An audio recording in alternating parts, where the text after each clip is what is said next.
मछलियों के बाद जो है वो हम फ्रॉग्स की बात करते हैं। अगर आपको याद हो तो जो फ्रॉग्स होते हैं वो वाटर यानी कि पानी के आसपास रहते हैं।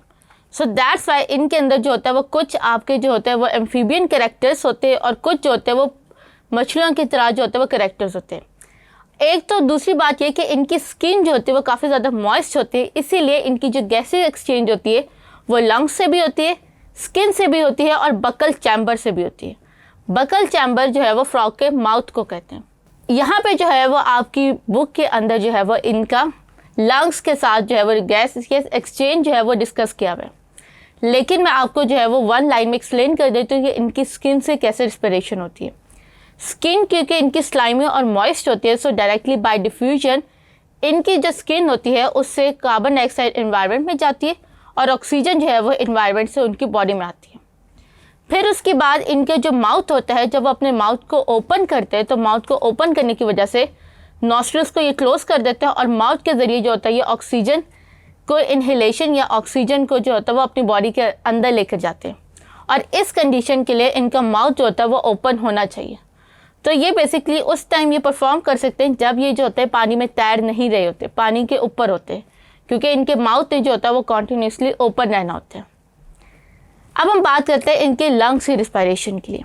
लंग्स की जो रिस्पायरेशन होते हैं, इनके जो लंग्स होते हैं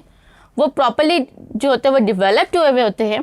और इनका जितना भी गैसेस एक्सचेंज होता है वो लंग्स से होता है और इनके अंदर जो होता है वो एक्सपिरेशन और इंस्पिरेशन का जो होता है वो मैकेनिज़्म या ब्रीदिंग का जो प्रॉपर मैकेनिज़्म होता है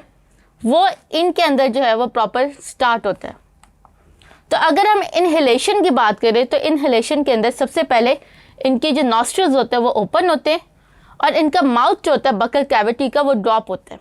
ताकि जो एयर है वो इन्वायरमेंट से पुश हो सके इनके माउथ में।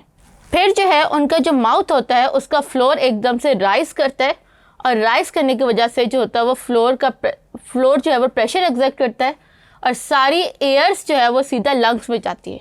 क्योंकि नॉस्ट्रिल्स जो होते हैं वो क्लोज होते हैं।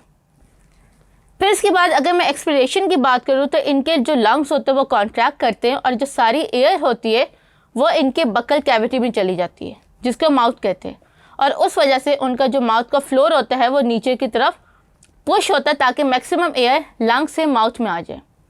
फिर ये अपने नॉस्ट्रिल्स को ओपन करते हैं और नॉस्ट्रिल को ओपन करने की वजह से ये सारा जो